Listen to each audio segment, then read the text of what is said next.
Hey, what's up, everybody? This is Jesse. You're watching Comic Conversation. This is episode 56. And as you can see right now, I am by myself. The others should be along very shortly.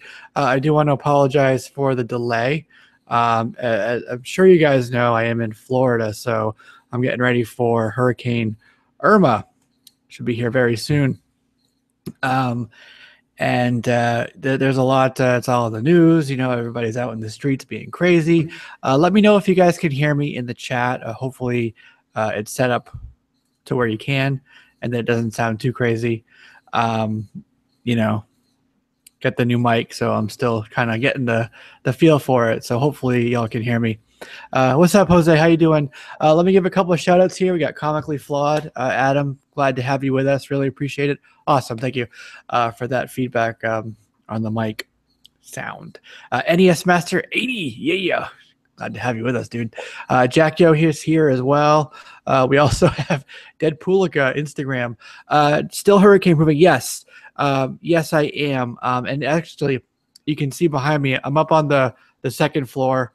So I'm up above like flood level area, but these are really big windows. They're the hurricane ones behind here. They're really thick, really heavy windows, shatterproof. Somebody was telling me that you can, from maybe like 20 feet away, it'll take a bullet and not shatter it. So that's how strong it is. Can you guys hear me okay? Okay, cool. Okay, so I just wanted to give a little bit of update there. That's why we were delayed. But now we have Chris and Edwin here. How you guys doing? I'm doing good. Pretty good. You guys hear me? Yeah, okay. Hang on. I'm just kind of all over the place today, guys. Sorry. It's been a little hectic. All right. Take this out. Who's got crickets? I don't know. Crickets? I think I hear crickets. It's not me. It's crickets. Our crickets all escaped. Went somewhere dry. Philly Superman is here as well, and we also have Jason Smith. So let me ask you, Edwin, are you guys past the flooding and everything? Like, where is that with Harvey in your area? Actually, we got word today that they found out that water was coming up from underneath the concrete and certain highways. And so they're major highways, actually the highway that I showed you with all the flooding. So they're actually going to break up the concrete, repave it, and that's going to take a while because it's such a major tollway. It diverts traffic to other parts of the city, which makes it even more compressed and more crowded. So it is what it is. I mean, I think one of the things. I mean, I know everybody's like in. There's a lot of people that are in very serious situations right now. For myself, the most serious situation I've experienced is the fact that we just got in yesterday new comic books from last week. Oh shit. And the new comic books that were supposed to come out yesterday will hopefully get here Friday. So that's why I haven't really done a video of new comic books yet, is because we just don't have anything new. That makes sense. It's understandable. Yeah. So I mean, with Venomverse, I had to kind of read it online today. I know we're going to talk about that later, but yeah. But that, that's it for the most part. Things, as a matter of fact, are getting a little bit back to normal, which is good. But there's still a lot of work that needs to be done as far as the relief from the hurricane. And hopefully, man, you don't go through a whole lot, because I know you got something big headed towards you. Yeah, we got a big old Cat 5 last time I checked, headed right for us. It looks like the eye is going to make landfall, if not right over me, like very close by. So I'll get either, obviously the wall comes with that, the storm, the eye wall. And that's where all the strongest sustained winds are. And, the last count was like 180 mile per hour winds. So. Yeah, that's some strong winds. Yeah. But I think it's not going to be, they're saying it's more like a wind event, this one. I mean, yes, there's rain, but it's not going to sit and dump on us like it did for Harvey. So, and even still, I mean, we have a pretty high water table here. Most of this area is basically at sea level. So it doesn't take a lot for flooding. The drainage here sucks, especially in some areas. It'll be a little rainstorm and, you'll have flooding in the street and they got to, close it off. So. And you guys got CGC and CBCS in your home state. So.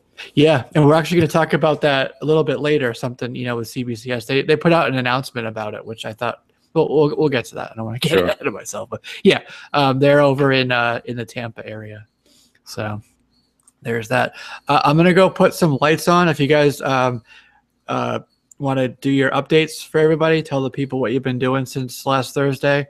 I know Justin or Chris, if you want to go, I'll be right back. Okay. Okay. All right.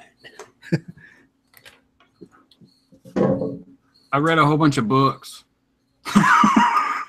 Did you read all your pickups from yesterday? No. I read what we were supposed to read from yesterday. That was it from yesterday. But like I'm caught up to this week on the majority of my titles, so I'm very happy about that.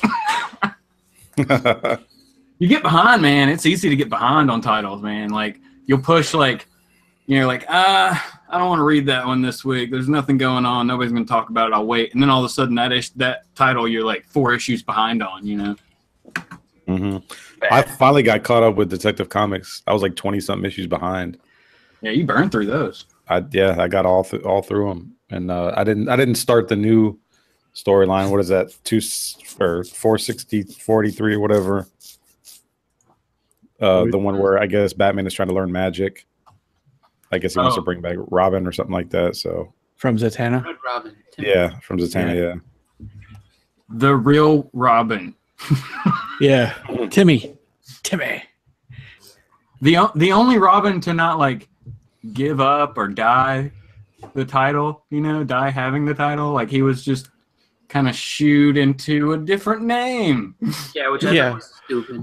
It's funny too, because I have so I have a video that I think I'm gonna post at some point having to do with just Tim Drake. It's actually funny because when you look at what's going on and how he's outside of the whole continuity right now, I guess, because of the fact that the whole event's going on and everything. Yeah, there's a little bit more to him. Like if you look at how he debuted, like his very first issue, not when he's Robin, just his actually first appearance, right? And the timeline around it, there's some things that are kind of strange about him. I mean, definitely to the point where it's just like you can kind of make you can make a couple kind of funny fan theories going on about him, and I think I'm gonna do a video about it just because I went on a Tim Drake kick. Just because I saw a really, really good, just good price for a whole bunch of books surrounding his first appearance and stuff like that. And so I got just this whole big lot for next to nothing. And I was like, you know what?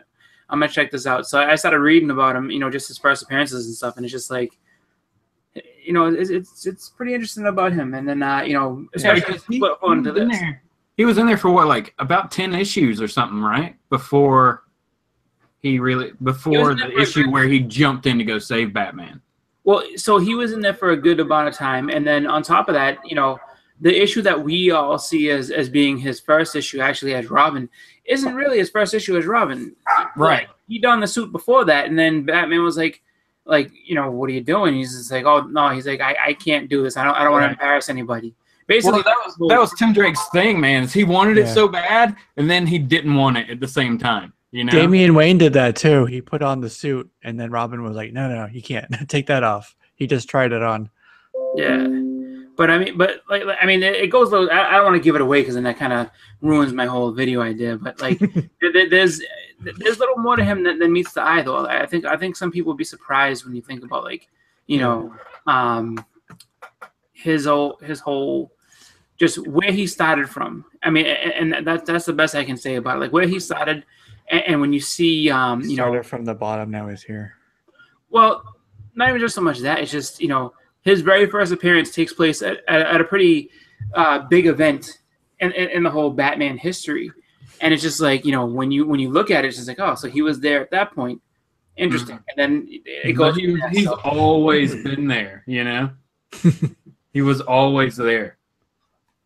And I mean, it's just something I want to explore and be like, hey, check this out. So, yeah, that'll be cool. I will do that. And yes, it's like, please do the video. I will do it. Trust me. It's just, it's something I saw and I was like, oh, this is pretty cool. And then it's just like, now when you see what else is going on, with this character now, it's just, there's a theory that I kind of came up with. I was bored at work and I was like, you know what? I wonder if he's been doing something like this for a while. So I would do that video. Trust. I had a bunch of stuff to catch up on. I have a bunch of back issues that I haven't put up yet. I have my haul from this week and then a couple books from last week. So it's just just been taking my time getting things together and just kind of trying to put out everything into a video and. So I'll have a couple of different things going on, Nice. just kind of trying to get everything organized and ready. So that's cool. Yeah, I like that idea too. I've been trying to I love doing the haul videos, but after a while it's like, okay, here's another haul video. Here's another haul video. So I've really been trying to branch out from that a little bit and making other videos that are still comic book videos, but you don't necessarily have to have bought 10 new books to have a video. You know what I mean? No. I mean, just examples like that are perfect. Or, like when or auctions are great too. But, when Justin, when you do like the reviews and stuff, you can do that like for any book really. Right. Like you do it for the new books, but I mean, you could pick any book in your collection and do that. Right. So it's cool to have other things to kind of put up, I guess is what I'm saying. No. Yeah. I'm with you. Trust me, I've been reading a whole bunch of 90s stuff, and I think, that's one of those things where you want to talk about it, but you're going to have to do a video to, like, start the conversation on that. You know what I'm saying? Yeah, exactly. Yeah. It's fun, too. It's fun to revisit some of those, Oh, yeah. Yeah, it's cool. All right, so let's get into the topics for tonight. And the first one is actually something that I thought was pretty cool. Joe Pruett, who we've had on the show, he's over at Aftershock. He does Black Eyed Kids and a bunch of stuff. So he's been going around the country and touring, doing store signings and stuff, yes. Promoing a lot. So tomorrow, actually, he's going to be in Los Angeles at a place called Golden Apple Comics. And one of the things that he's doing, and I thought this was a cool idea, you go in, you get your book signed and stuff, meet him, but he's also buying all the fans, assuming you're of age, free beer. So you go for like beer and comics and hang out and stuff. It's a pretty cool concept. So that's at Golden Apple Comics. I don't know if anybody watching now or after it's uploaded is in Los Angeles, but if I was there, that's something that I would go check out. Okay. Funny is he's actually coming over this way, I think next weekend or something like that. I saw that one of the local shops is like, oh, Joe Pruitt's gonna be. I was like, really? Yeah. Wait, is there a schedule? Because the dude lives here. He lives like 15 minutes from me. He needs to do it at the shop by me. Like, what's going on? Wow. I know he's coming up this way. He's coming up this way in another week or two, something like that. He's coming by, so that's pretty cool. Yeah. I thought it was a cool concept. I like the idea of beer. Beer is like a social thing. You go and hang out and have a couple beers, talk and stuff. So it's not like sign your book, get out of line, like go do something else. Like what do you call it? Like a production line. It kind of presents that feeling of like you can go and hang out with the creator, you can go and hang out with the other people that are there. It seems like it's just more like a chill environment. That's like something completely new, right? Like, or is this something that we just didn't know about? It's new to me. I'll just say that it's new to me. Let's see. So they did it at August 25th. They were at World's Greatest Comics in Ohio. Congratulations on that title. That's something else. All right. World's Greatest Comics. Yeah. Actually, I stole that from Will Ferrell. He went to this place. It was an elf. He went to World's Greatest Coffee, and he was like, "Really? This is the world's greatest coffee? Congratulations!" Yeah. Let me ask you guys a question real quick, because I noticed this year with one of the cons I was at. They start serving beer and alcohol. do you guys have cons that serve liquor and beer and stuff like that? Yeah, Boston Comic Con. I think you can buy it from like the lunch stand and stuff like that. But you know, it depends. Like restaurants, yes, around, but like I mean, they don't have an actual like. There's no like designated drinking area or anything like that. So and it'll be like $9-10. Like, you know, you go to like a sports stadium, you're paying like $10 for one solo cup, you know, so you're gonna be paying inflated prices. The best thing to do, I guess, would be to have a tailgate party outside the convention center. No, I mean, like the cons here, they sell beer and mixed drinks at the carts and everything inside. So that's cool. But that's Atlanta. You know, you got to have your drink because it's so hot all the time. You got to have a drink to make you even hotter. Hot Atlanta. You want to drink more. My cons here don't. I think there's like liquor license laws are pretty strict here, so.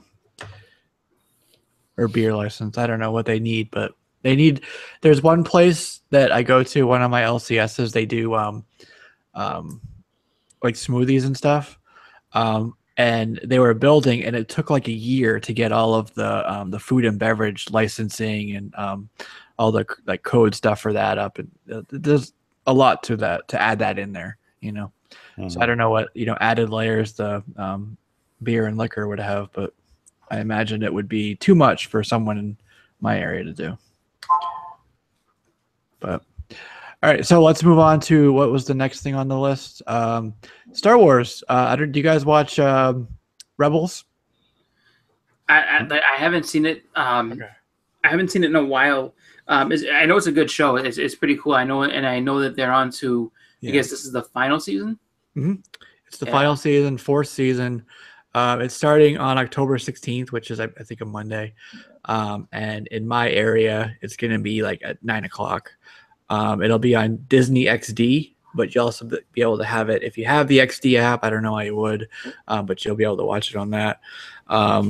The trailer just came out though, which is why we have it on the list tonight. It came out this week. It showed a really good, overview of what the season will be about. You get the crew of the Ghost with Hera and everybody. They join up a lot more with the Rebel Alliance, and then Ezra has to take everybody back to Lothal to kind of deal with this threat on the homeworld, and everybody there is under control of Thrawn, Grand Admiral Thrawn. Yep. You get a lot of cool cameos from people from Rogue One, like Director Krennic, Grand Moff Tarkin. You see the Death Troopers. They mentioned Stardust, which, if you remember in Rogue One, that's code for the Death Star. Mm-hmm. So that's pretty cool that they're tying into that. You get to see the Mandalores. They're the Imperial occupation of Mandalore, which is one of the one of the planets. And also Boba Fett from the Mandalorians. Yeah. It looks like an army of Boba Fett's. Yeah, so it's pretty cool. Thrawn has like his own like personal assassin that he has with him to get a good shot of that. So I thought that was pretty cool. And it's cool. I don't know if you guys noticed, but in Rogue One, they actually tied in some of the Rebels stuff. The ship, the Ghost ship, was seen in a few of this, like in the battle at the end, 7 or 8 times. The battle over Scarif. It was like a bunch of different scenes in there. And then there is another scene where that's the Alliance Council, and they're talking about her father and stuff. Jin's there, and you hear General Syndulla over a loudspeaker. They're calling General Syndulla, and that's Hera's last name. Mm-hmm. So there's another tie there too. But I think that's pretty cool. It is, of course, canon. We've always known that, but it's cool that they're tying it to the live action stuff. So shaping up to be a pretty cool season, and it seems like it's going to bump right up against Rogue One and then A New Hope right after that. So it's kind of like getting right up to that time frame that we all know. Okay. Have they announced anything after Rebels? Not that I know of. Animated series or anything? Not that I know of. Alan said he wants to see the living embodiment of Thor on the panel. Yeah. So that's All right, cool. I have my hammer. No, It's in the garage. it's recharging. That's right. So I'm looking forward to that season 4 of Rebels. That's coming up. Mark that on the calendar. And kind of tied to that, we found out this week, not tied to it, but tied to that world, we found out that Colin Trevorrow is actually leaving the director's chair for episode 9. So we're getting another, at first it was Phil Lord and what's his name? Phil Lord's friend and Phil Lord. They left the Han Solo film back in June. And now we have Colin leaving this movie here. So that was pretty new news. And they're saying that it was a mutual agreement for them to leave. But a lot of people, like insiders, are saying that Kathleen Kennedy, who's like the producer over everything, is super hard and difficult to work with. And like she doesn't let, like the Phil Lord, for example, he's very loose with the directorship. Like he has the plot and storyboarding, what they want to look like. But in terms of the actual scene, he kind of lets the actors kind of do their thing. And Kathleen Kennedy doesn't like that. They have a very tight reign over the whole Star Wars property. So a lot of these people kind of butt heads with her on that because they want to kind of be like, looser with everything, for lack of a better way to put it. And she's like, no, you got to do it this way. It has to look like this. Have to sound like this. I could see that. Like, I kind of got the feeling that, when I read that, that's basically what the whole gist of it was, is that, that it's somebody being really just, iron fisted with everything and saying, no, it has to be this way. Like you can't take it. And it's just, when I think about that, it's just, I guess, it's good to have a good vision. I mean, if someone's going way off the rails, yeah, you got to bring them back in. But, if it's just something where, your vision versus their vision, it's just a little bit of a clash, but the overarching story is good. I think you got to allow a little bit of wiggle room, just because the last thing you want to have is that you get 2/3 of the way of this trilogy done, and then all of a sudden the final part of it ends up in limbo because nobody can agree on what they want to do, and then all of a sudden now we have to go ahead and recast or whatever, like that, or get different directors and make concessions where you wouldn't have had to before. So. Right, exactly. I wonder how that's going to work in the contracts and stuff too, because I know that some people are contracted for 3 movies, or people are contracted for the 3 movies, but I don't know if there's a length of time attached to that as well. If it's like 3 movies over 6 years, because that's another thing too. This is like if it gets delayed and drawn out, the actors, they have other gigs that they want to be getting, and there's a hold order part of their contract where if it's in production or whatever for too long, they can get out of the contract. And that's one of the concerns with some of the Suicide Squad actors as well. If that gets delayed too much, they're going to be like, nope, we got other stuff to do. Yeah. Out of the contract. They're doing, that makes a little bit of sense. And the fact that, they're definitely taking their time with that, and there's a lot going on with it, and they I understand why they want to push it out so quickly, but it's just like especially like Margot Robbie's position, where it's just like you have a potential Harley Quinn movie, then a Joker movie, then Suicide Squad, like they want to cram so much for her. It's just like she can't all go ahead and like you have to give her time to do that, to play the role and do what she's going to do. So and on top of that too, like because she did so well in it, she's an in-demand actress. Like people want her on other things. So it's definitely in Star Wars case, I'm hoping just for a smooth transition, no hard feelings, nothing bad, just kind of like, look, this is the direction we're going, and sorry you couldn't come with us, but let's go forward. And if she's going to be that tough though, and really keep pushing people away, then we're going to have some issues. Exactly. I have a shameless plug. I have a video rendering right now with my 10 picks for who could replace Colin, who would be good options to take over. So look for that on my channel later tonight, I guess. Clint Eastwood. Yeah, he's not on the list. Oh, just give the man a chance. He's a good director. Yeah. That'd be funny. Yeah. Okay, so Bob Iger, who's kind of the guy who's over all of Disney, basically, is that. Well, let me back up a little bit. We talked about on the show a few months back, a couple of times actually, about Marvel and Netflix kind of parting ways.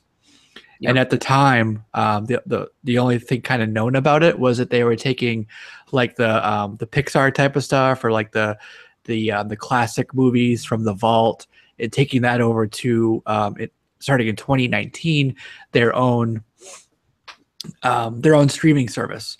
But what was up in the air was the Star Wars movies and the superhero stuff, like, you know, Marvel Comics characters, because they have a lot of the movies up, and then also the their deal with Marvel TV, which actually is separate from this. But it came out today that Marvel said we're taking our movies as well, so they're all going over to the Disney streaming service in 2019. So that became official today. Yeah. I'm not surprised. Yeah. Yeah, I'm not surprised. I'm not surprised, but I mean, yeah, there's just going to be too many streaming services. Yeah. I mean, I've been saying it, but I think that's definitely the wave of the future, you know, package deals on, you know, cable, or where you have to buy 80 channels you don't watch to get the 5 that you do. That's going to be obsolete pretty soon. It's going to be more a la carte, I guess. Mm-hmm. Yeah. Which is good, I think, in my opinion, but, you know, we'll see how they'll get you hooked on for cheap, and then they'll just jack up the price. Yeah, it is good. I mean, you have to know exactly what you want to watch, and that's, you know, what you go to. But you're going to kind of miss that, like, you know, you're on the couch, you got nothing to watch, cruising through, and you stumble upon something cool. Like, you know, that happens to me all the time. Yeah. You know, I think that I think that definitely is relevant, that, you know, cable's kind of starting to become passe, just because everybody can. You can't get everything you want on Netflix, but or Hulu or any other streaming service. But the thing is just that, you know, there's so much that you know, you sift through that. I mean, because you can think about it, like you said, how many channels don't you watch? I mean, it's funny when if you have a show that you watch all the time that you really like, when it goes away, that's when that question gets answered, because you're just like, okay, I'm flipping through and I only really watch like these 5 channels. Like, why do I need the rest of them? And it's just like, you know. Unfortunately, you know, I think the streaming services need to be careful too, though, just because how much content do you really? I mean, if Disney has their own streaming service, who's going to buy that? And if you know, Netflix and all the rest of them, you know, have their own deal in programming, it's just like, you know, it's almost kind of like that's going to replace the cable channels, even though they're giving you a lot more content. It's just one of those things where I think that they, you know. Well, you don't want to have like 9 different subscriptions and have to go through all these different things just to watch, you know, a few separate shows that you like, or movies between the, you know, 3 or 4 services that are out there.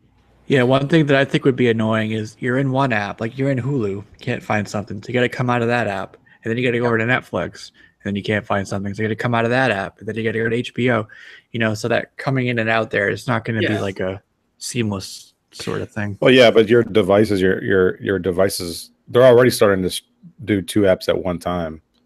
So yeah, I mean it's going to get to the point to where you're going to be able to do that. But I mean, Chris makes a good point, because I used to sell cable in Chicago, and a lot of these companies like ESPN, Univision, Telemundo, they'll get like $1. They'll get anywhere from like 25 cents to $1 from each person that subscribe to, whether it be Comcast, AT&T, or whatever. So even if somebody like Disney comes out, more than likely, well, Disney's expensive and everything that they have. So I wouldn't be surprised if they start out with like a $9.99 a month deal. But I think for the most part, a lot of these kind of mediocre, lower level networks, they're going to come out with like $4.99 or $5.99 or even $3.99.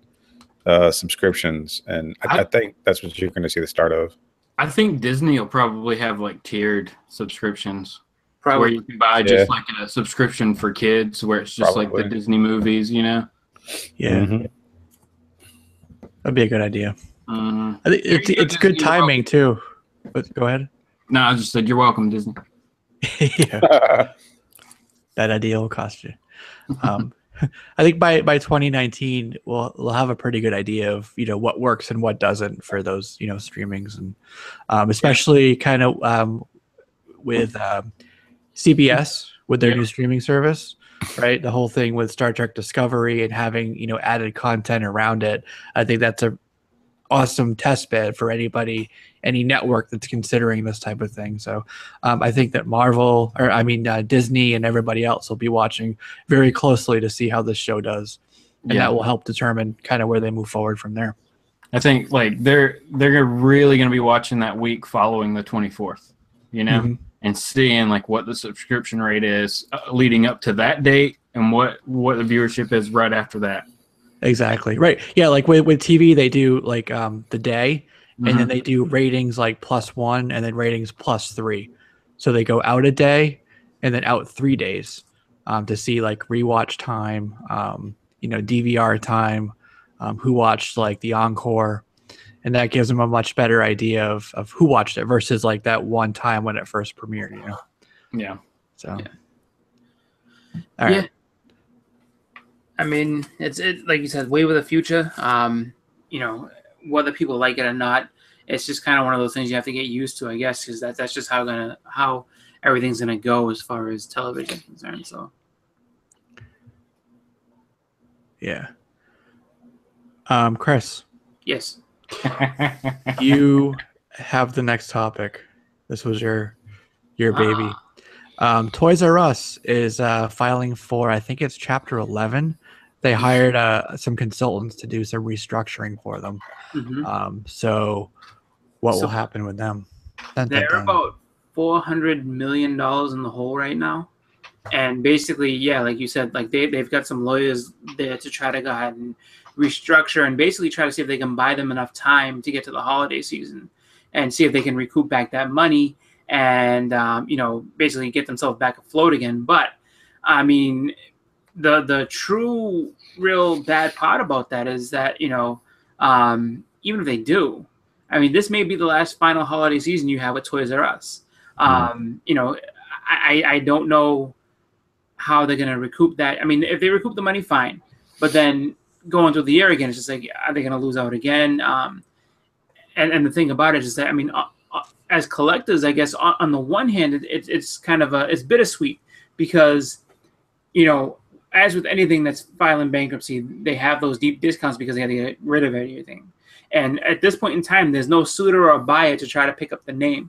I see that maybe being a solution to them. Like if somebody like, Amazon, who has tons of money, just wants the Toys R Us name and wants to distribute under that name, that would be, something they could do. But as far as the stores and everything are concerned, it's something to watch because if you're into collecting, action figures or, just whatever. I mean, they sell everything from action figures to video games, all types of stuff. So it's just like, it could be something to watch because there could be some big discounts coming our way. But like I said, it's bittersweet just because, I mean, you can't really find too many people that don't know Toys R Us just by name and the giraffe and all the rest of it. And, the song. So it's just, it's definitely something to watch out for because if it goes away, that's, I mean, I know for me, that's a huge part of my childhood gone. Oh, yeah. And, I mean, I would have to say, I think it's for like the past, like almost 40 years, it's been going strong. And it's just, I think we have to just kind of keep an eye on that. So on the one hand,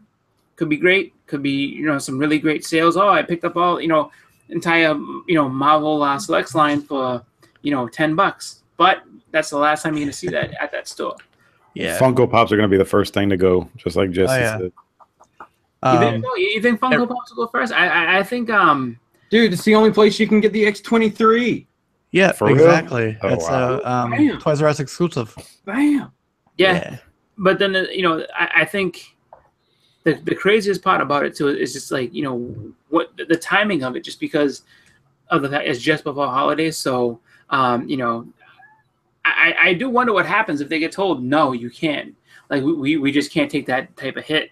Like, what's the risk and everything? It's just like, oh, so then go buy some Hatchimals while you can. Yeah, Well, seriously. Let me say something, because the fact that you're announcing this, I didn't Is this fact or rumor? Oh, this is fact. This is Okay. legit fact. Like they're in trouble, like big trouble. Well, when you're in trouble, I mean, there is no timeline or convenience at all for anything like that. It kind of reminds me of Circuit City.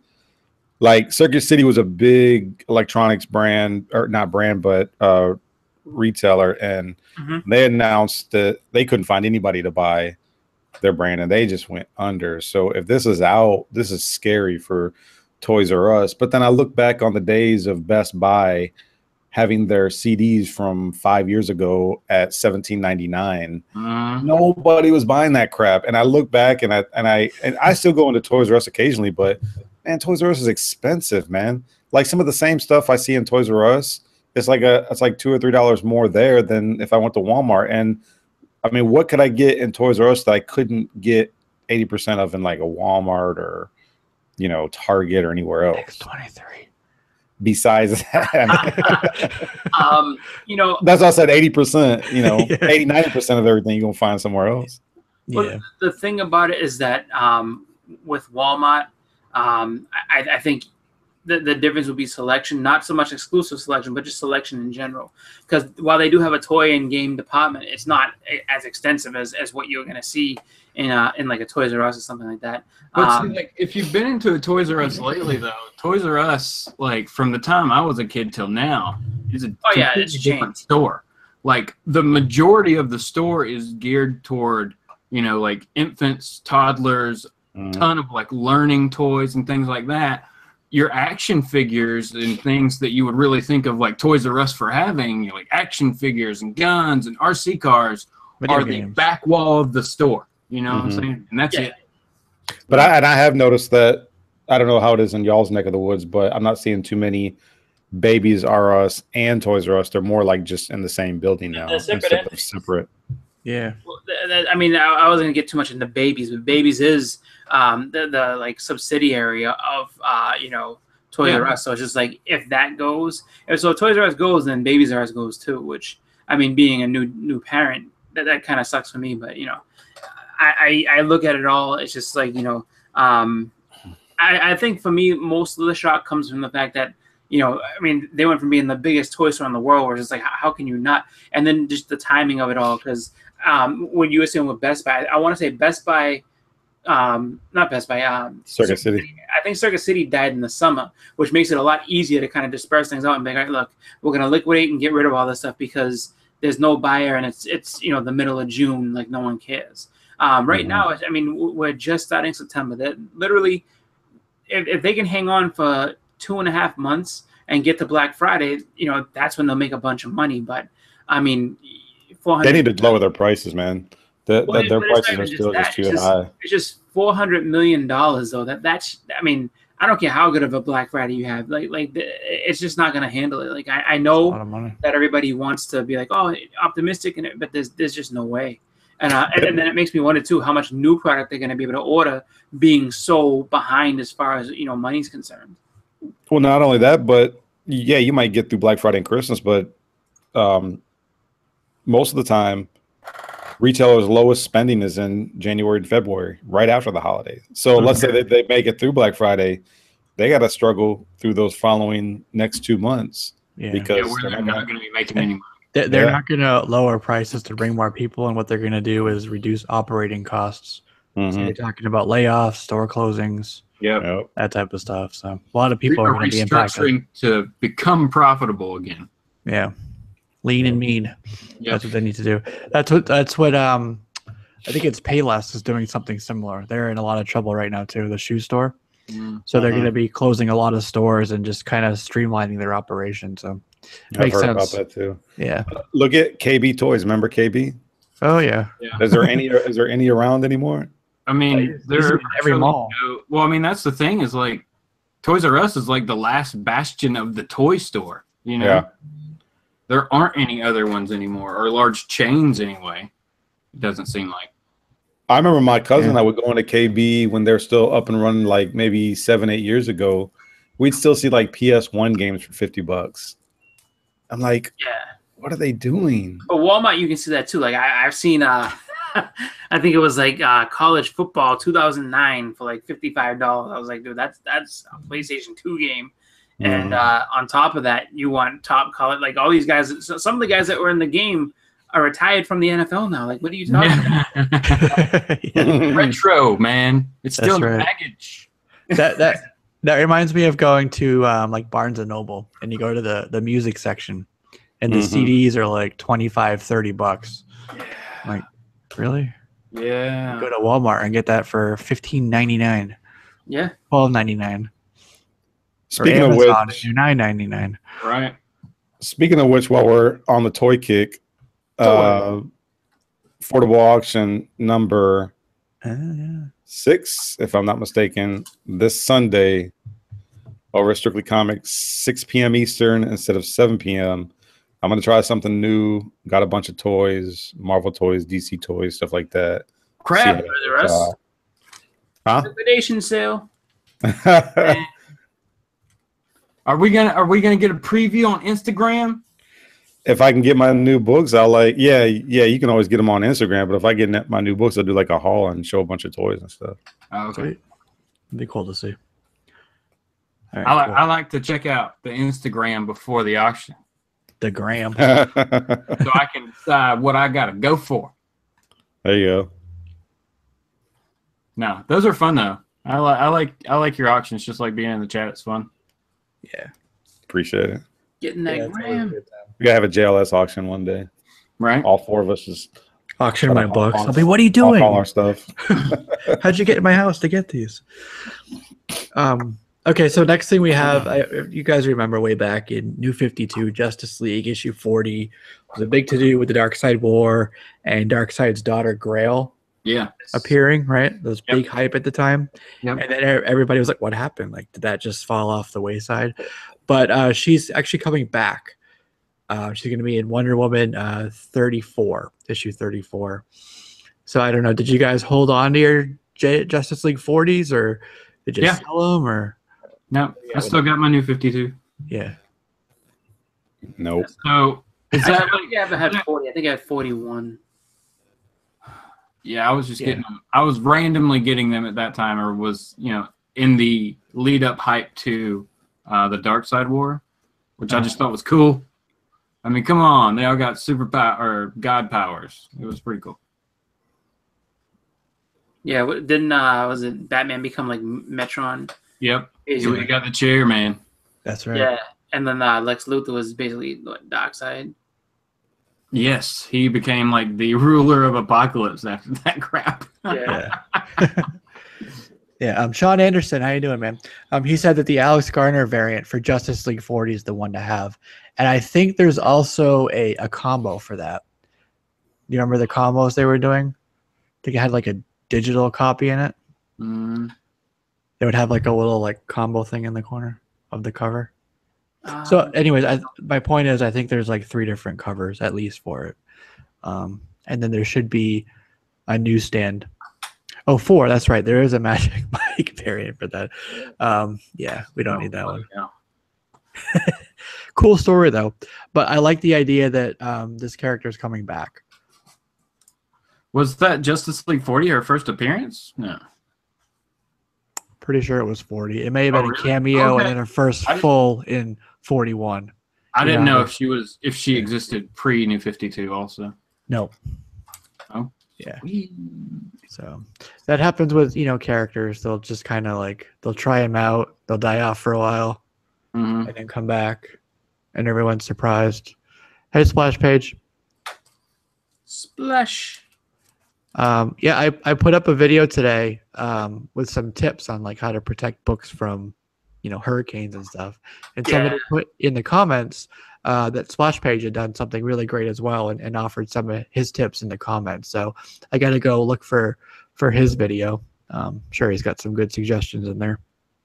But I just wanted to let him know that somebody gave a shout out in one of my comment sections today. Yeah, if you don't already have that Justice League 41 and you want it, you might want to go ahead and buy it.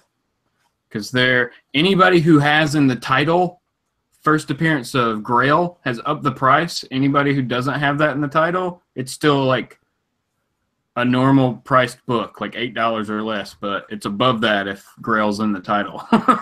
People know what it is. Gee, wow. Good call, Jesse. Good job. Yeah. It'll be interesting to see if they have any sort of long-term plans with her. Mhm. You know, seems like they do. They waited this long. All right, cool. So there is that. That's Grail. Next, we have a character. It's a rumor right now about Stanley Carter. It goes by the name of Sin Eater. He's a pretty indiscriminate murderer. He's kind of worse than Punisher, if you ask me. Rumor is that he's going to be appearing in Daredevil season 3. So that should be interesting as a character to kind of go up against Daredevil, somebody worse than Punisher, somebody that still kind of calls in his, like, you know, he's very, very religious, Daredevil is. So it kind of, the villains that they choose make him question a lot of his beliefs in what's right, what's wrong. So somebody like Sin Eater will really kind of do that to him. My only thing with it is Sin Eater is actually licensed to Sony. So I don't know if this rumor is true, how they would use it. Maybe they kind of warmed up after the Spidey Marvel deal going so well. But, you know, traditionally, if one character is licensed to this studio, they can't use them over here. So that's the only catch I see with that rumor. I mean, I think, like you were saying, it kind of makes sense for Daredevil, like going forward using the character's background and stuff and how they're going to do that. So I could totally see them going that direction. And I've liked the first 2 seasons of Daredevil, so I have faith that they'll do it right in the 3rd. I don't know if they're going to do a 4th season though. What do you think? I don't know. I don't know where they would go after that. Yeah. Because if they use Born Again, I mean, it's, you guys know the story, right? With the Kingpin and stuff, and basically, Karen Page is that when Karen Page? No, it is. I know Typhoid Mary. Karen Page becomes a heroin addict and moves to Mexico and becomes like a porn actress. Yeah, she sold his identity to the Kingpin, and then for some heroin. Yeah, for some heroin, and then was it the Kingpin? Then also like Typhoid Mary's in there too. That's his girl, and like it ends up being like this whole big mess for him, and basically he gets taken to the brink of just hating himself for everything, and then you know, basically redeems himself, finds himself work. Kind of, it's almost like how the Dark Knight, the 3rd one started out, where Batman's all old and decrepit and hates being Batman, and then kind of finds the strength within himself to become Batman again. It's pretty much what Born Again is all over again. Yeah. And I see that kind of going down that dark path and then having that redemption at the end, like a really great place to stop. You know? Yeah. He comes out of it. He's okay. There's another character called, or named Nuke. Yes. Remember him? Yep. He was part of Jessica Jones. Yeah, exactly. He came out of the attempt to restart the Reborn project, I think it was called, that Captain America came out of. Yep. Was that what it was called?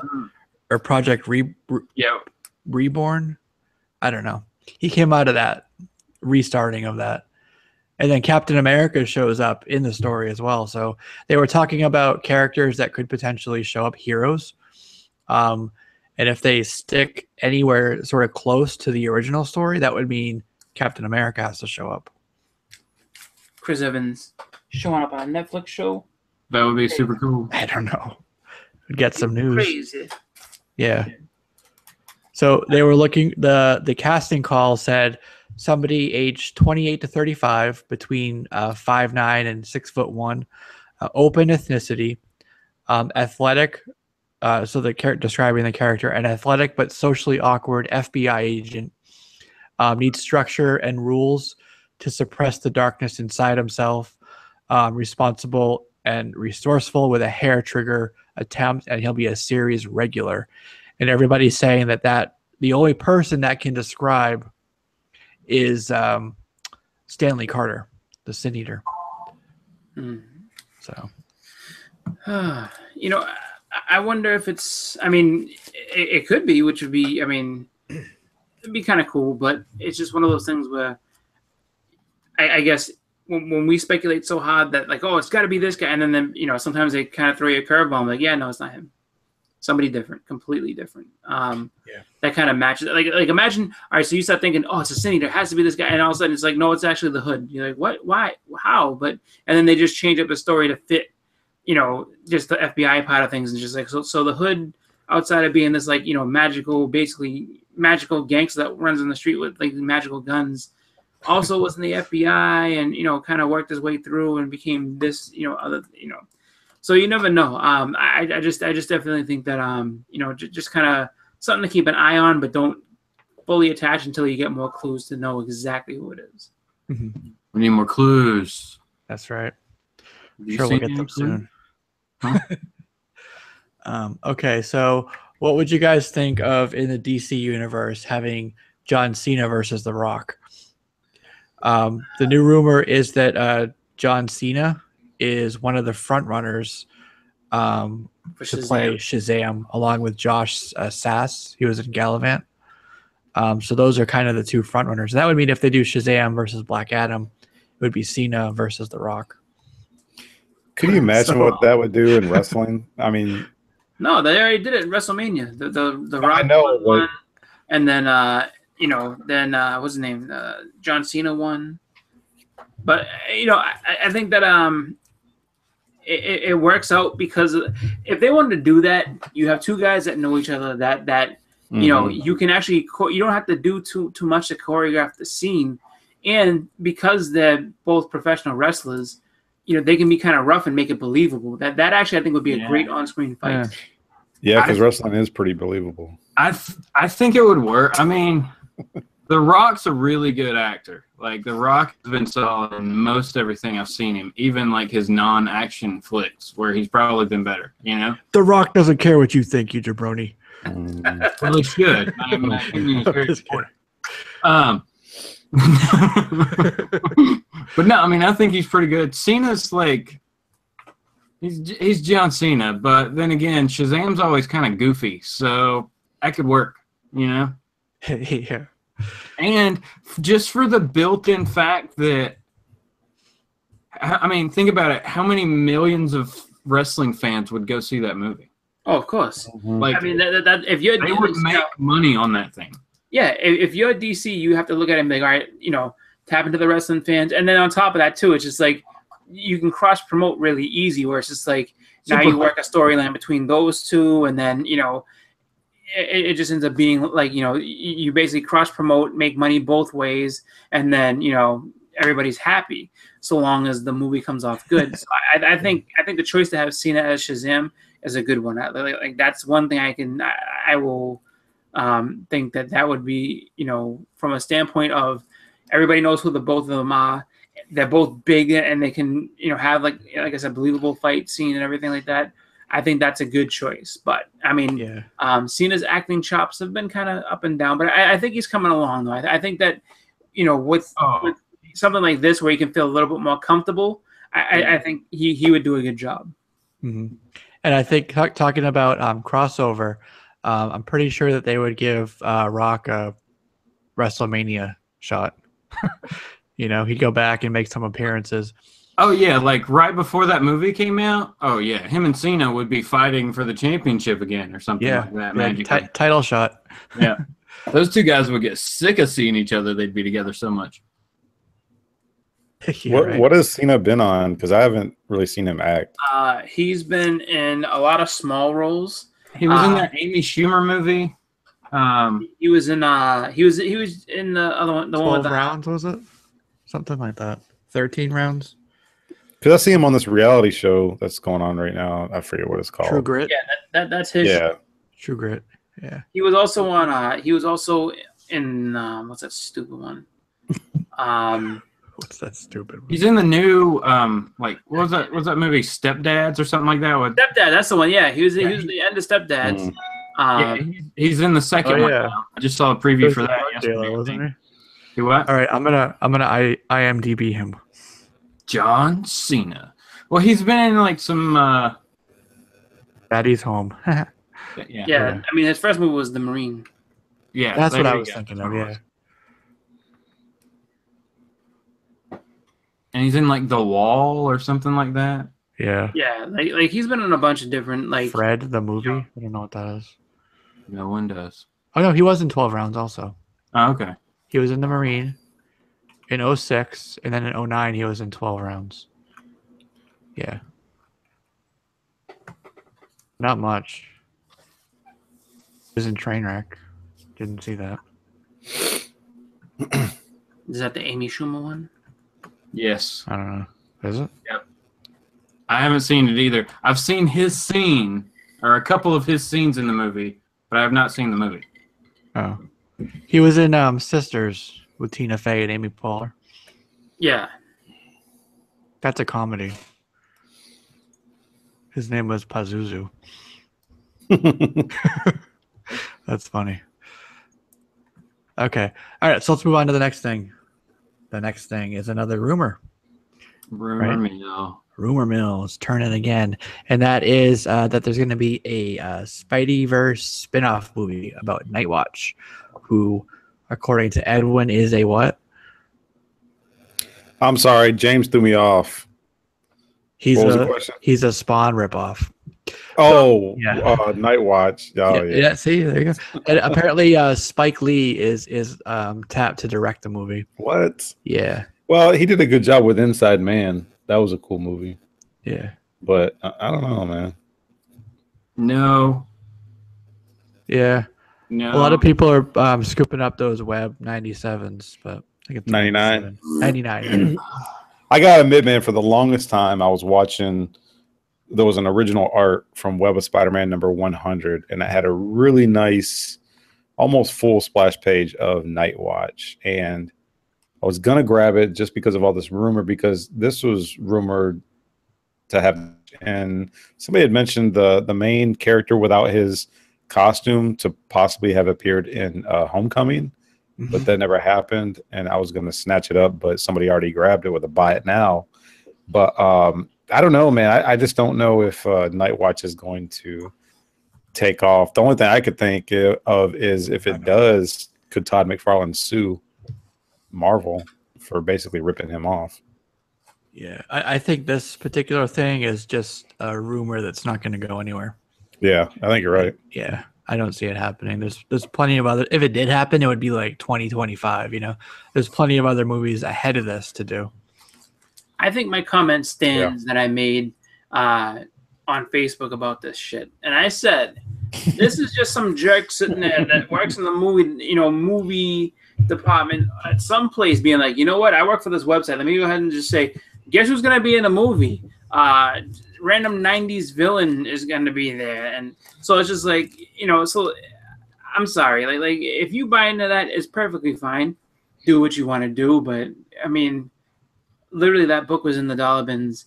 It'll end up back in the dollar bins when this guy is wash up and finish. It's the same thing. Same thing with Eddie Brock's wife. I'm sorry, like that comic. Literally, I've seen them 50-cent bins, and I know people are like, oh, it's gonna be big. For one movie, it'll be big, and then it's gonna top out at $3.50, and then Wait. Oh, you paid $65 for it. Good job. The dude's all right. So he has no powers. Nope. Nightwatch? Just a suit. No. Yeah, if you look at his, go to Wikipedia and you look at his suit powers, it's pretty much very similar to Spawn. Yeah, he can glide and tell his cape to attack his foes. Yeah, it's Spawn.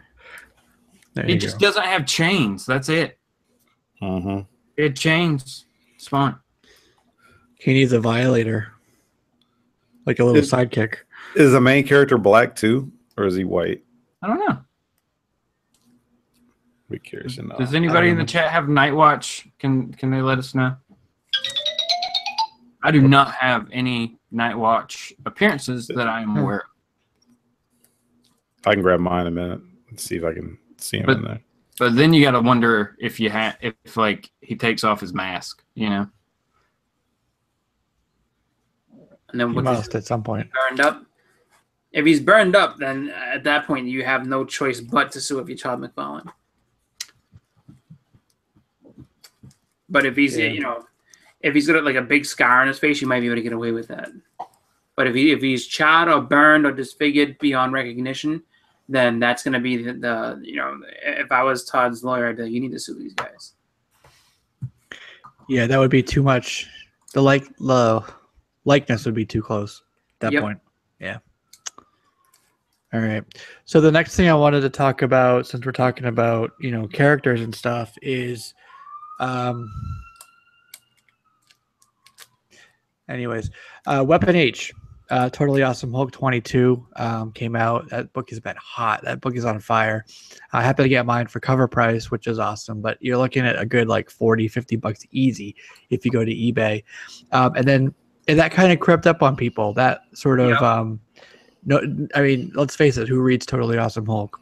There was no variants for it. Print run, I'm sure, was super small because nobody's buying it. So that one crept up on people. But another one that a lot of people have been looking forward to is Gwenom, who's coming out, I believe, with Spider-Gwen issue 25. But the creative team has been hyping and pushing her for months and months now. So there's a lot of people who are aware of that book. It's not going to creep up on anybody like that book. But what do you guys think of those two characters? And do you think that the awareness factor will have any impact on the book's value and also their sustainability, I guess, in the future? I think that Weapon H, or whatever it is gonna be, it'll be hot for now, but like if they let it sit on the shelf and don't do anything with it, if they let a few like years go by with nothing happening, it's gonna just end up losing all its value and no one's gonna care about it. That's where I see that going. I don't know what plan you have other than what they've done so far. I mean, it's supposed to be hunting down and killing mutants left and right. I don't know. I can't see that with Legacy going on and everything. It's just like I think that they're kind of making a I think they hyped it up so much that everybody wanted to get it, and now it's just kind of like it's gonna sit in limbo. I think I don't think that character is gonna really do too much. I could be wrong, and that's fine. But I just think that you're talking about a character that's gonna sit in limbo, and everybody got a book that's hot for now, so it's probably like a good quick flip, but something like as far as long term, I wouldn't hang on to it. Wait. So my question though is Weapon H a mutant? Or is it just a Hulk clone with an adamantium skeleton? I think it's the clone with the skeleton, pretty much. Yeah, just a clone. But one thing I wanted to mention, the reason I put it on the list tonight is Grail. She was a character that came out. They kind of put her on the shelf for a while, and now they're rolling that back out, right? So similar to what you're saying here, where we're talking about Gwenom right now or Weapon H. It doesn't matter. Gwenom, Gwenom will have traction. I think that Gwenom is going to be something that if you can find it, get it, and then hold on to it because that's something that you can bring back. But I think that Weapon H served a specific purpose for that story. I don't really see too much going forward with it. That's just my opinion. That's just the way I see it. It's just I think it was just a gimmicky thing that they put out, and while it looks cool, sounds cool, I just don't see what you're gonna do with it other than kind of hanging out. I don't think it'll have that Grail effect. I really don't, unless they're gonna take a really aggressive direction with that character, let's say in 6-7 months or a year or something like that. But I mean, I don't know. I think, like I said, I think it's a good quick flip book. I think it's a good one that because it's hot now, get your money on it, and then if it dies down, you want to have it, buy it when it's a little cheaper, and then see if it heats back up again. No problem. Yeah, I could see them also, if they want to do something with it, doing kind of like a Doomsday sort of story, or what's the other one I was thinking of? Like World War Hulk or something like that. Yeah. Like I actually, I'm glad you brought Doomsday up because I was actually like looking for something to compare him to, and it's just like, look at Doomsday. I mean, Doomsday when he first came out, one of the hottest villains out there, and then over time he's cooled off so much that it's like, oh, Doomsday's appearing in this comic. You're like, so, like, what's the difference? Like, I mean, have him fight Thanos. Huh? Have him fight Thanos. But then, I mean, a cosmic. is it strong enough to fight something cosmic like that? I mean, I don't know. There's a lot of different ways you can go with it. I think that you have to have, it would have to be something where, like, you know, you have to have like a good like X-Men story, something that, like, you know, makes you want to understand, or makes you want to see this character, you know, just basically be unstoppable and then be taken down. And then where do you go from there is the question. And see, like, I already thought the Spider-Gwenom thing happened already, because I'm pretty sure I have that character on a cover. So my mind was just like, oh, yeah, that already happened. And I've seen a ton of people cosplay as that. Yeah. So I'm like, that's already happened. Yeah, no, it hasn't happened yet. It's just, you know, like you said, it was on the cover, and people kind of like how Gwenpool was for a long time. Gwenpool was just a cover, and then all of a sudden they brought her out, and people were like, oh, this is kind of cool. And she had her own series because of it. So, you know, that's where I think they're going to go with this thing, though. Yeah. I think she's going to get a series. I think she's going to be something that people are going to want to explore that character and find out, like, you know, is it going to be kind of a clone of what happened with actual Eddie Brock, or is it going to be something more or less the, you know, just going to be a gimmicky type deal? But I think because Spider-Gwen people like her, I think Gwenom is also going to get a good, you know, following and everything. Yeah, I think so. I like the idea behind the character. I just hope that they execute it correctly. Well, but that, is it a separate character, or is it Spider-Gwen gonna get a symbiote, and then we're gonna have the Spider-Gwen book be Spider-Gwenom for a while or whatever? No, Gwenom's getting her. Well, they've said in the past that Gwenom was getting her own book, whether it was a mini or whatever, but she's getting a separate book from Spider-Gwen, allegedly. So more than likely, then, this will be another Spider-Gwen from a different reality. Right. Good God. They're going to break time again.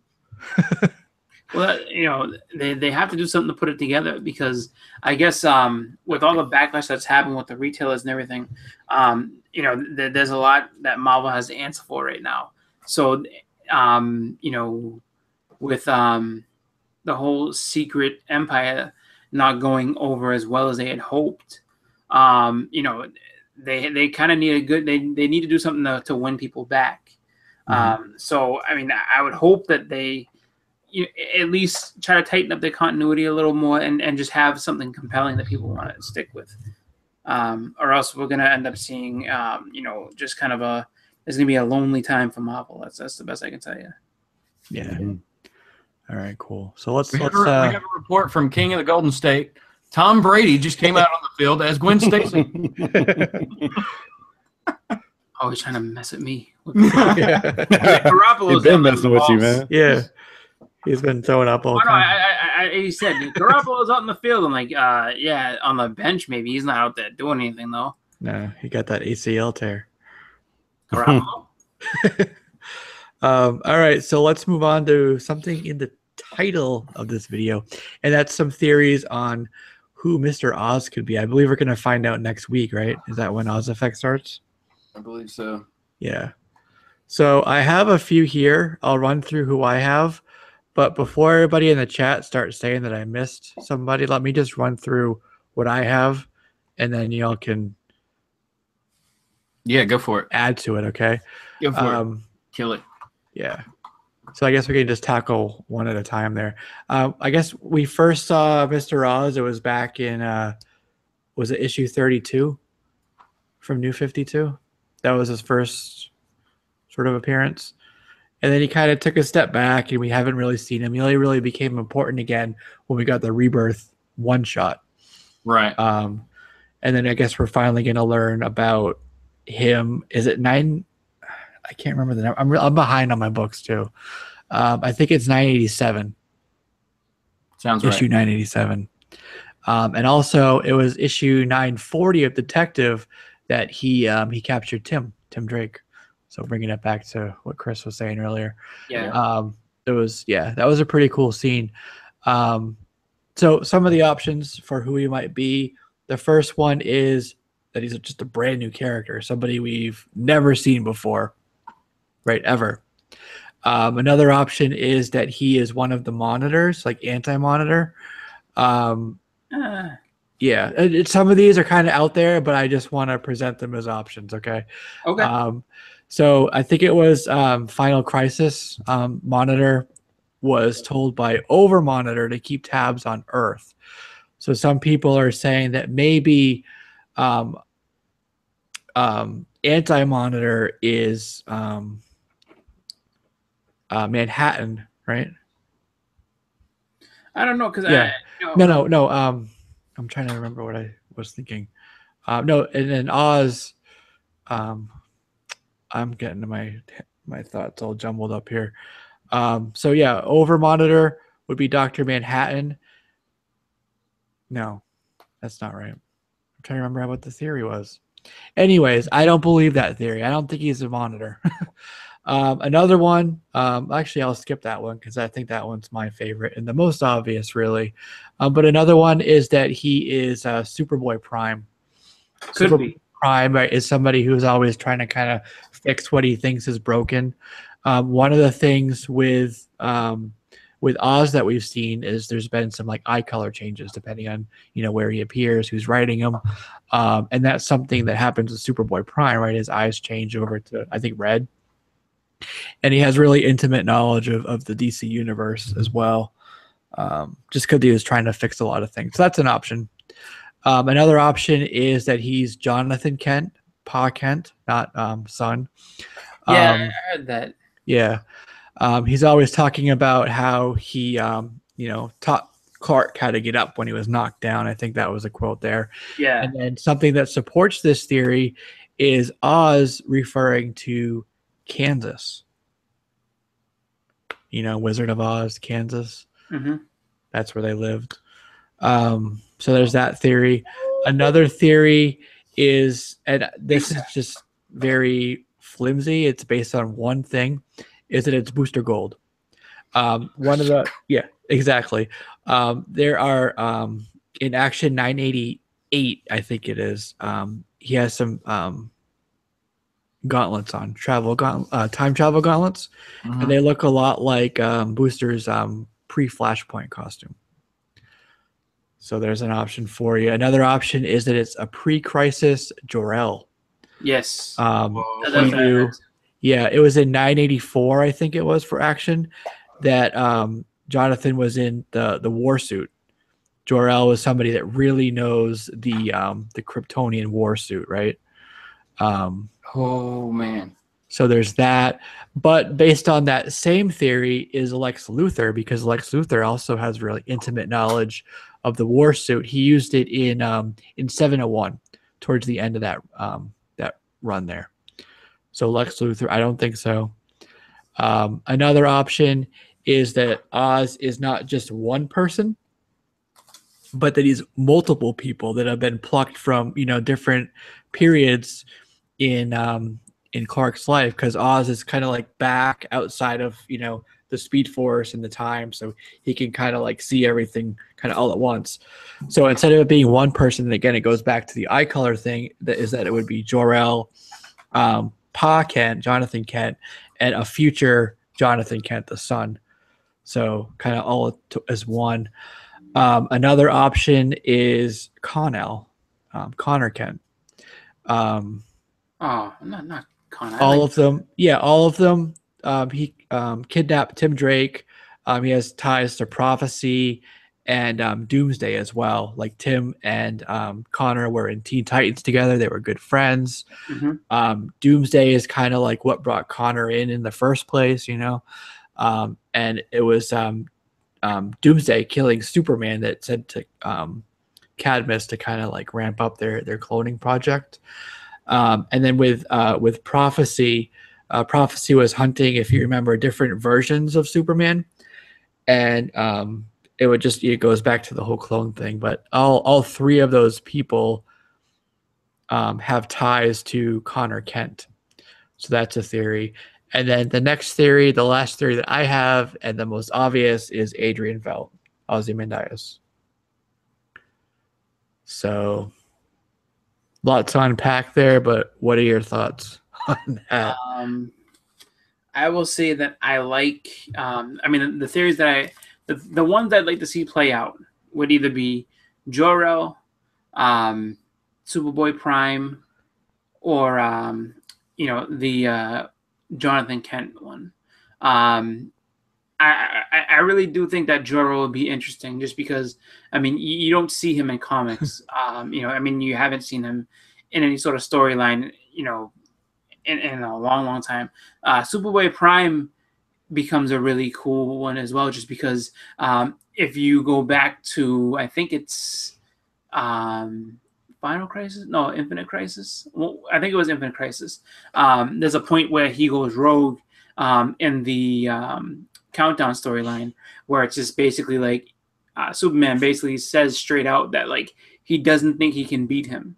All he can really actually do is try to reach him and kind of calm him down. So I would love to see, just kind of an unhinged Superman basically fighting himself, and just to see like, who comes out on top of that. Especially if he has a mental edge over Superman, it'd be pretty cool. Mm-hmm. Tom Brady is Oz. I'll take that. Actually, it would probably be Bill Belichick that would be Belichick. My theory still, and this is a way out there dark horse, but I'm telling you, it's Uncle Ben. Where's he been? What's he been doing? It's Uncle Ben the whole time. Yeah, right. I'm so far behind, I really don't even have an opinion. He's like, whatever. I thought he went out and made rice. That's what it is. It was like, Uncle Ben, he's making rice. No, he's not. He's Oz. Yeah. I like the Booster Gold theory. It's a fun one, right? Yeah. Here's the thing with Booster Gold is there was talk back in the New 52. There was like a one shot with him or something, or maybe it was one of those future in. It's like a holographic cover, I want to say. I don't remember. But it was like Booster Gold had been hopping in and out of time like all throughout this stuff, doing stuff. And they alluded to like something big going to be unveiled about him later. And we're still waiting on that. So it would be really cool. It would be completely out of left field. No one would expect that. Yeah, and that whole theory is just based around some of his gauntlets, Which it could just be Oz from a Booster Gold at some point, Yeah. I don't know. I'm still going with the fact that it's a Watchmen character, Yeah. I think that's been pushed. That's the big thing behind Rebirth, or what we all feel is behind Rebirth anyway, and what hints we've gotten.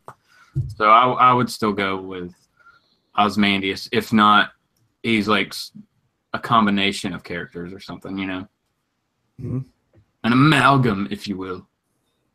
Could be. I don't know, but it being someone from Krypton, it being another Kryptonian, I think I would feel disappointed with that. It's kind of too easy, right? Right. It's like, or I feel like we've had that before, What if it's Andrea Beaumont? She looks different. He found the pin, the Watchman pin in the wall. Oh, yeah. And that's the same place that he found her locket, right in the Batcave wall. If you remember that at the end of Mask of the Phantasm, he found it like in the wall. So you think it's Bruce Wayne's ex-girlfriend? Yeah. The Phantasm, eh? Yeah. Her dad was in with the criminals, and then they had the hitman, which turned out to be the Joker, who went after him. Yeah. The Joker, who now has the name of Jack Napier. I like how they did that.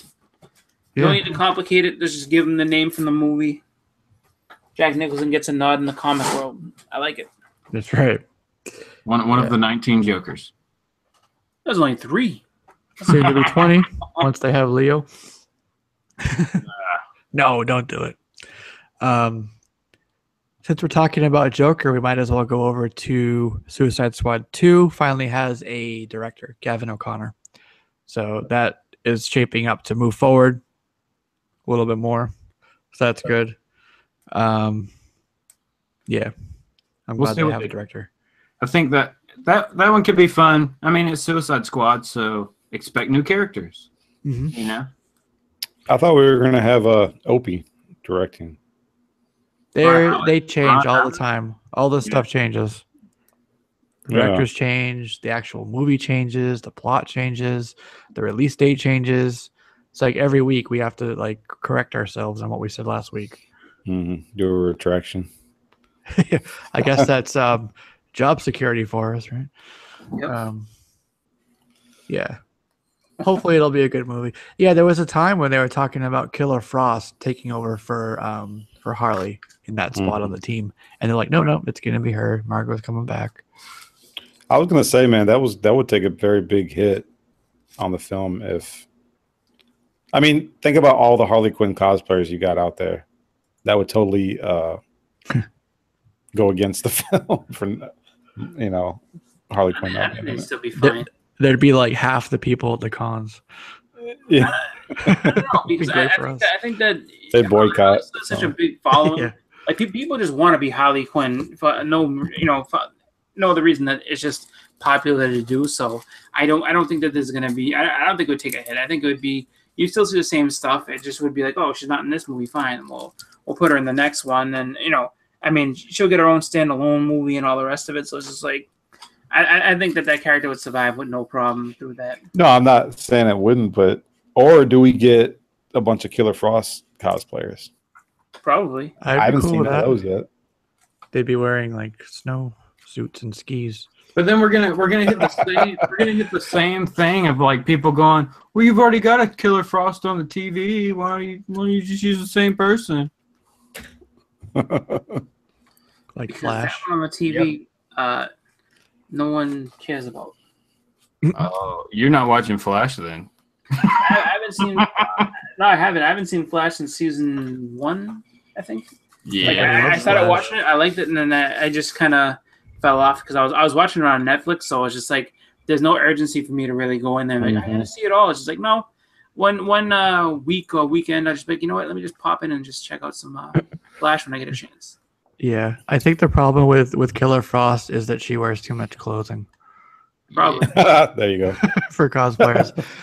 Since we're talking about new directors, Sticking Near just mentioned it, but Drew Goddard has been tapped to write and direct X-Force. Yep. Which of course is part of it. Too. Yeah, exactly. Also, they're already getting started on that. Yeah. Drew Goddard's a perfect choice if you ask me. What did he do? He's done a lot of different movies, actually. Yeah, he's got a IMDb him too. But I know for sure he did The Martian. Yeah, he did The Martian. Save money on motorcycle what is going on here? Geico going up the country. Did a lot. Right. Okay, hang on. Give me 1 second. It's going. Okay, he did Fenders, Daredevil, The Martian, Lost, Alias. See, so he has like the credits to be familiar with this genre. Yeah. Cabin in the Woods, he was in that. As a writer, he did all those. World War Z, he wrote that. Buffy, he did a few episodes of that. So he's got a lot under his belt. He's the guy that's going to be doing Sinister Six, that movie. Apparently here in 2018, that was announced, according to this IMDb. I think that's old, man. Oh, yeah, no, he was going to do it, but then it got scrapped. Yeah, that was still on here. Well, that's from 2014. That was when they were going to build out at that time. Yeah, Amazing Spider-Man. Yeah. So this is right within his wheelhouse, I think. Yeah. Drew Goddard got a start on Buffy. Oh, that was what you guys were talking about. I think I forget who mentioned it about Deadpool being the leader of X-Force. Yeah, so basically what the deal is with this is that they want to make Deadpool the center of everything. He's going to lead, it says he's going to lead a black ops force, and that Cable will be involved in the movie, but it's not going to, it doesn't seem like he's going to actually lead the team at all. It just seems like it's going to be basically everyone centered around Deadpool, which is kind of a departure from, the actual, I should say kind of, it's a big departure from what we were expecting, seeing as how Deadpool 2 has Domino and Cable. And so, we were probably hoping to get, the 90s X-Force that we had, come to know of mutants. And then on top of that, too, you get the Logan characters, so Richter and all the rest of them. They set it up so that they can go and have all these characters in there, and then they just kind of, looks like they're kind of pushing to the wayside to continue, to push Deadpool and make him, their new franchise now that the X-Men is kind of on the back burner. Yeah, but any other? Go ahead, Justin. I was just thinking, I would have thought that, yes, they would have probably used Deadpool in the movie as like a bridge, like have him be in it for, 15, 20 minutes or something. He's like their Tony Stark. Right, because, I mean, even if you actually read, X-Force back in the day, Deadpool really wasn't a big part of the team. Like, He wasn't even show up every once in a while, but... In the beginning, he was the villain. Right. And then eventually he kind of like, reluctantly kind of just showed up and joined with them. But it was just, like it's just the newer age of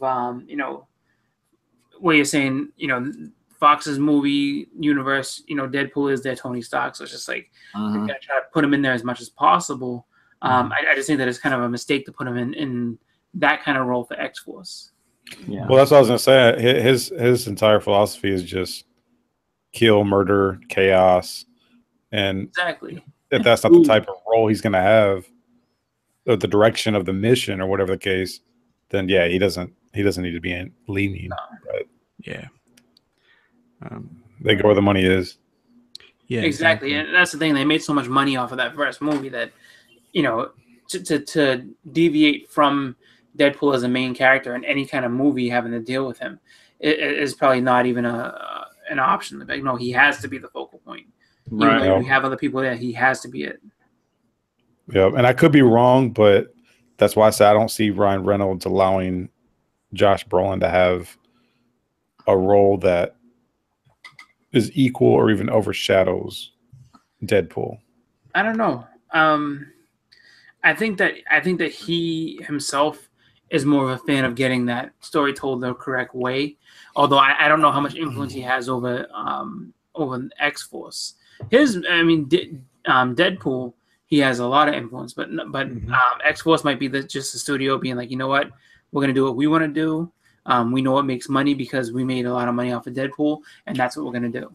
Yeah, but didn't Ryan Reynolds put a lot of his own money up for Deadpool? I mean, I think that would have to carry over a little bit. For Deadpool, when it was in the viral marketing campaign stage, he did a lot of that. And then when the movie did so well, part of his contract renegotiation was for a major part of the creative control over it, to where he's the one who told, I forget his name, Tim Miller.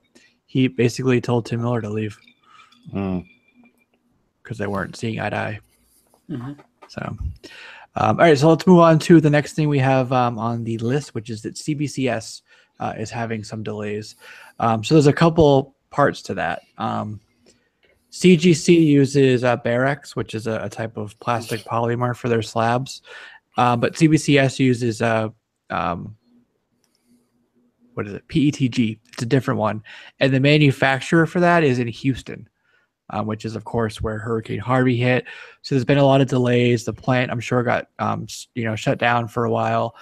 So they're backed up majorly on the actual slabs, but now their headquarters is actually in Tampa, and that's right within the path of destruction, basically the cone of concern, whatever the lingo is, for Irma. So they put out an announcement that they closed, I think, today through Monday. They went through the vault and they basically put everybody's books up above, the water line so that they wouldn't, if they get flooded, get damaged. So if you submitted books, or if you're thinking about submitting books, I would wait a little while to do that. Yeah. But yeah, I mean, that goes what I was saying. I mean, it just makes sense right now that, I mean, unfortunately for them, what's going on, it's just, you have to wait to submit anything. I mean, if you already have, I'm sure they're getting back to everybody, but it's best to ride this out. And I mean, honestly, it seems like this is just going to be a really tough hurricane season because from what I've heard, I guess there's another storm following this one that that monitoring and figuring is going to be whether it's going to come to us or was it Jose. Yeah, Jose. Yeah. So there's another one that they're not sure like where that's going to end up or what kind of track that's going to take. So it's just like, you know, it really is. I mean, in the span of basically 2 weeks now, it's pretty rough. You know, I just think that, you know, for now, I mean, I think everybody's main concern is just the safety of everybody. And so slab your books another time. Just make sure, you know, CBCS, once they get back up and running and everything, they'll still be there. But, you know, just kind of give them a break and let them make sure that they can take care of their own and their family first. Jesse, if you got the link, man, shoot me the address, because I'm here in Houston. I want to go see if I can give me some slabs. Yeah. That'd be awesome. There's probably like, you know, mountains of them, you know, just I had no idea. Like, seriously, like I could go anywhere in Houston in a matter of a few minutes. Make my own slabs. Let's find this place. Go. Strictly slabs. Yeah. All right. So what'd you guys think of Venomverse issue #1? I thought it was drawn well. I was surprised. Yeah, the art was beautiful.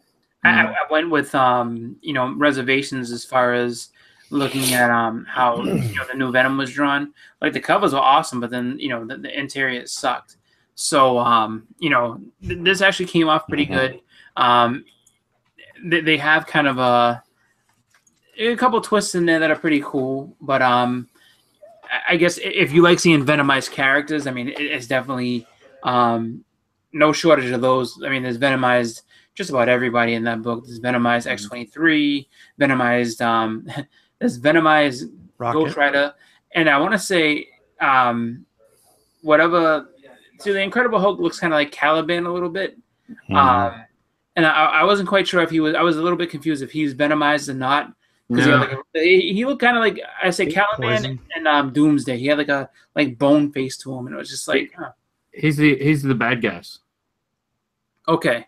So I mean, it looked kind of crazy, and then, like I said, at the end there's a little bit of a twist, you know, that I thought was kind of cool. But you know, overall, I think it's okay. I mean, I'm not sure where they're gonna go with it, what exactly the story is, but you know, it's something I think it's not something I would just religiously go out and buy and get. You know, it's just kind of like you kind of have to give it a chance to see where it's gonna go with.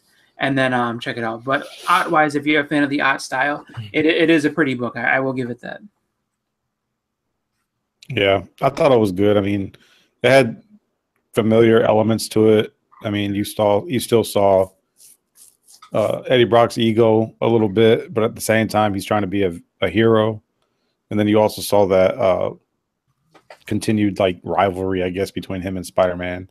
Which I love, but I think it should always be there. You know what I'm saying? I don't think that should ever change. But I thought it was cool. I mean, I still haven't read Edge of Venomverse yet. I'm just, yeah. I neither. I just read this. Yeah, but I mean, when I read this, I thought it was really good, and I think it was 30 pages, which was something that I really appreciated. Now I don't know, because I read it online. I haven't paid for mine. I don't know if it was a $5.99 book or $4.99 book, but for 30 pages, $4.99. I thought that was good. So I guess it's not too bad. I guess. Yeah, no, I got to agree with you guys. I like the story, the art. It had some nice like splashes of color. A lot of the books, especially these minis and events, have been very dark and muted, I guess. So it was nice to see some color in there. And the story, you kind of jumped into it. You were a little bit confused about what was going on at first, but there's a really cool action sequence at the beginning with Hobgoblin. That was pretty cool. They kind of jumped right into it. I like the pacing for it. It kind of went all the way through to that cliffhanger at the end, and some really cool cameos of some of the characters. Like definitely that Venomized X-23 is pretty awesome. The Rocket was cool. Mania was in there too. Yeah, I haven't seen Mania since Venom ended, when it was a $2.99 cover back in like 2012, 2013. Yeah, it's been a while. But I gotta say I was surprised by how much I enjoyed it. So definitely gonna be checking out the rest of the series. I think it's a weekly, right? I don't know. coming out pretty. Is it a weekly? Really? I think so. That's for some reason I have that in my head that it's a weekly. But yeah, I thought it though was kind of weak to put Spider-Man in the book. Yeah. Like I didn't think like for me that focused my attention away from Venom to I'm like, okay, well, what's Spider-Man gonna do? You know, I'll just ride along with Spider-Man. apply that to the Venom movie. Right, exactly. It's like I don't know, but I mean, overall, I thought it was good. Like you guys are saying, the art's really good. Like we said, I didn't read anything leading up to this, like the Edge of Venomverse, but I thought it was pretty cool. I was a little like confused with Doctor Strange. It seems like he's the one who figured all this out and then brought everybody to his dimension. So I'm not sure if the what were the bad guys? What were they called? Poison. The Poisons. I'm not sure if they can jump dimensions also, or if they're just confined to this universe. If so, if they're confined to that universe, Doctor Strange is very, very cruel because he's brought in a whole bunch of people to die that weren't going to die. Right. Yeah. But yeah, art looked good. The character designs I thought was really cool. I really liked Venom Cap. I thought Venom Cap was cool. Yeah. It's a cool design. Yeah. So, and then the reveal, the character reveal at the end, or that design, that was really cool too. Yeah.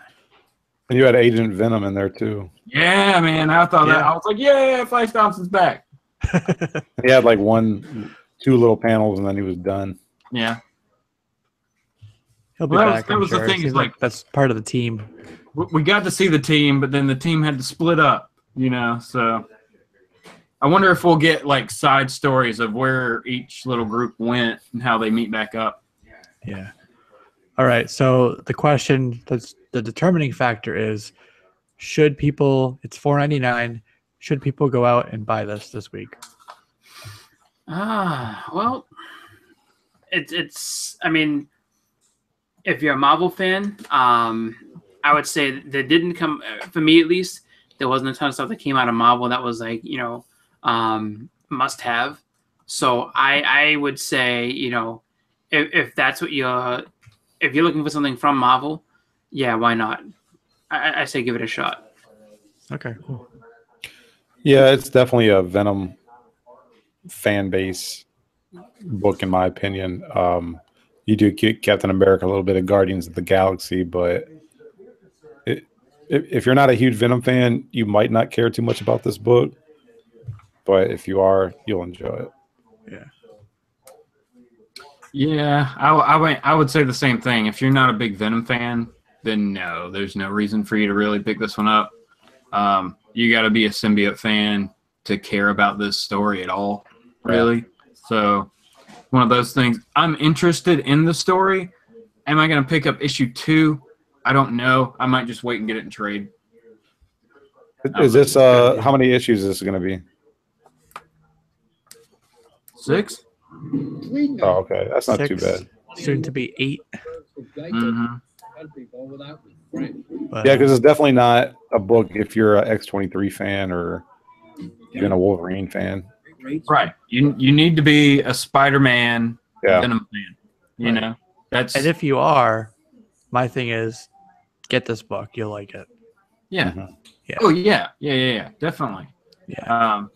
Or if you just like to see alternate versions of characters, if you're one of those people that likes the parallel universe characters and things like that, this book will be straight up your alley because you're going to see a lot of characters that you probably won't get to see in any other stories. Exactly right. All right, cool. So we all liked it. We're all in agreement there. Awesome. Let's go around and do some final thoughts and shout outs and plugs and all that good stuff. So let's start with on my left. Let's start with Chris. Well, so for first final thought, I just want to go ahead and say to everybody who is in the path, or dealing with anything having to do with either Harvey or Irma, stay safe. Really just do your best for yourself, your family. Just kind of, make sure that everybody's taken care of. It really is just kind of a crazy time with these storms. So first and foremost, I just want to shout out to everybody down there. Let everybody know just stay safe and do your best. As far as everything else, I'm just kind of doing my own thing as far as comics and collecting and everything like that. But yeah, I mean, I guess I really don't have anything more than that. I guess other than happy collecting for those who are able to do it. But just keep in mind, keep those people in your thoughts, and just if you have family, friends on there, be sure to check in with them, make sure that they're okay, And buy a back issue. there you go. You have to buy Yeah. if you're able to. Now, if you're sure, if you're shut down because of the storms, all right, take a couple weeks off, get your back issue. You get everything else in order, then get a back issue. First order of business. You can find some in the dollar bin or 25-cent bin. Yeah. I mean, All right, cool. that's what I got so far. So yeah, I mean, sorry to be so dramatic, but it's true though. Everybody needs to take care of storms are no joke. So definitely, be on the up and up, and just kind of check in with everybody and stay safe. Absolutely. All right. Thank you for that. All right. Let's move over to, I guess, the middle person that I have here, which is Edwin. I'm the middle person. You're the middle Okay. person for me Uh, on my screen. It was fun. I wasn't sure if we're gonna have this because I saw Jesse was in the path of this whole deal, but hopefully everybody turns out okay. And hopefully everybody has power and everything.